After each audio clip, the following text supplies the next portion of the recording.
السلام عليكم أبناء وبنات طلاب الصف الثالث الإعدادي محافظة القاهرة. نبدأ نحل مع بعض امتحان محافظة القاهرة الدراسات الترم الثاني 2024. السؤال الأول بيقول لي اكتب ما تدل عليه الأرقام الآتية، ودي دولة الهند. أول حاجة جبال اسمها جبال الهيمالايا. 2 خليج اسمه خليج البنغال. 3 أكثر المواني مدينة مومباي. 4 دائرة عرض رئيسية مدار السرطان. السؤال الثاني صوب ما تحته خط. أكبر قارات العالم إنتاجا للقطن هي قارة آسيا. أهم الأقاليم الصناعية في العالم هو أقليم شمال شرق الولايات المتحدة الأمريكية. من النباتات الطبيعية التي تنمو في شمال نيجيريا حشائش السافانا. يطلق على المرتفعات الغربية للولايات المتحدة الأمريكية جبال روكي. بما تفسر يصعب استخدام الآلات والميكنة الزراعية في الزراعة الكثيفة بسبب صغر مساحة الحقول الزراعية. رقم 2 تحتل الصين المركز الأول في إنتاج الأسماك لامتلاكها لسواحل طويلة على المحيط الهادي ووجود الأنهار والبحيرات الداخلية ووجود المزارع السمكية. رقم 3 تصدير الدول النامية خام البوكسايت للدول المتقدمة بسبب عدم توافر مقومات صناعة الألمنيوم بها. رقم 4 وجود علاقات اقتصادية بين مصر والهند. هنقول تصدر مصر للهند القطن والفوسفات والأسمدة والجلود، وتستورد مصر من الهند غزل القطن والسمسم والشاي والتوابل وقطع غيار وسائل النقل. رقم ب السؤال الثاني اختر الإجابات الصحيحة. من المحاصيل ذات الطبيعة الخاصة البن. تعتبر نيجيريا أولى دول أفريقيا في إنتاج المطاط. أولى قارات العالم إنتاجا للطاقة النووية أوروبا. النشاط الاقتصادي الذي يعد مقياس رئيسي لتطور الشعوب وازدهارها الصناعة. رقم ب اذكر نتيجة واحدة تترتب على كل مما يأتي. تربية أغنام المارينو بأستراليا. أصبحت أستراليا أولى دول العالم إنتاجا للأصواف. رقم 2 الوحدة الاقتصادية الأوروبية أدت إلى التكامل الاقتصادي بين الدول الأوروبية وحمايتها جمركيا. 3 تنوع التضاريس واتساع مساحة الولايات المتحدة الأمريكية أدى إلى تنوع المناخ والنبات الطبيعي بها. السؤال رقم ج تنوعت وتطورت الأنشطة الاقتصادية في العالم مع تنوع وتطور احتياجات الإنسان في ضوء العبارة السابقة أجب عما يلي. لماذا يعتبر النشاط الزراعي ذو أهمية كبيرة في العالم؟ أنه مصدر رئيسي لغذاء الإنسان، وترتبط به تربية الحيوانات، ويوفر المواد الخام اللازمة للصناعة. أكمل الجدول التالي وانقله في كراسة إجاباتك.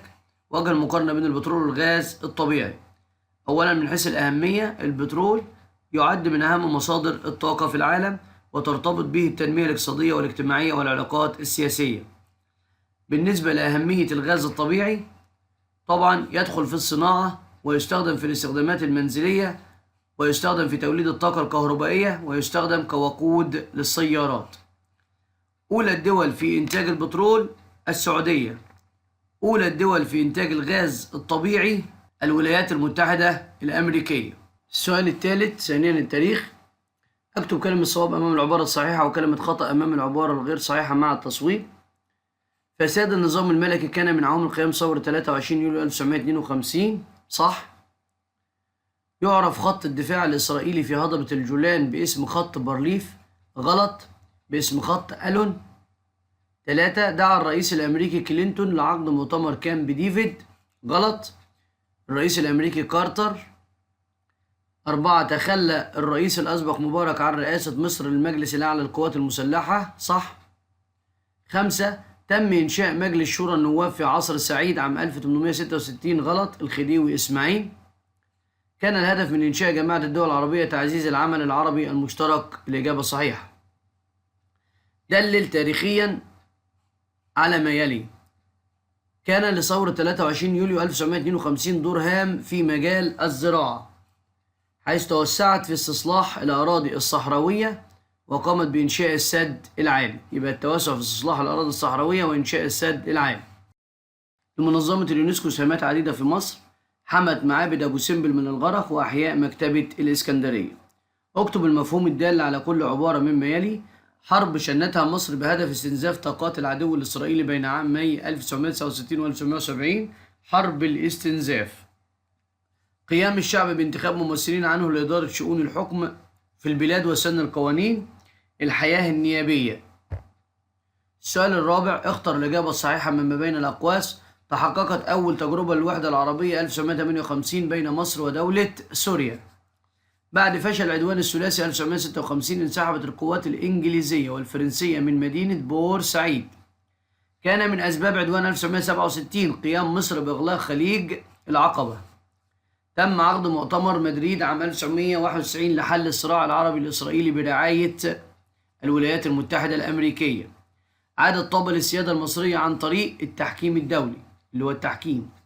لمن تنسب الأعمال التالية؟ تولى القيادة العامة الموحدة للقوات المصرية والسورية في حرب أكتوبر المشير أحمد إسماعيل. تسلم السلطة في مصر لحين انتخابات رئاسية مبكرة وتعديل دستور 2012 المستشار عدلي منصور.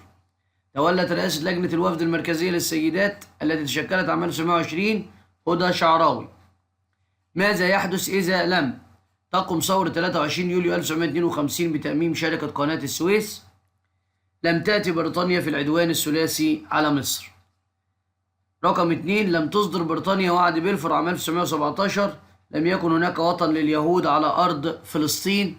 وتمنياتي لكم بالنجاح والتوفيق الدائم إن شاء الله. كان معكم مستر سيد عثمان، والسلام عليكم ورحمة الله وبركاته.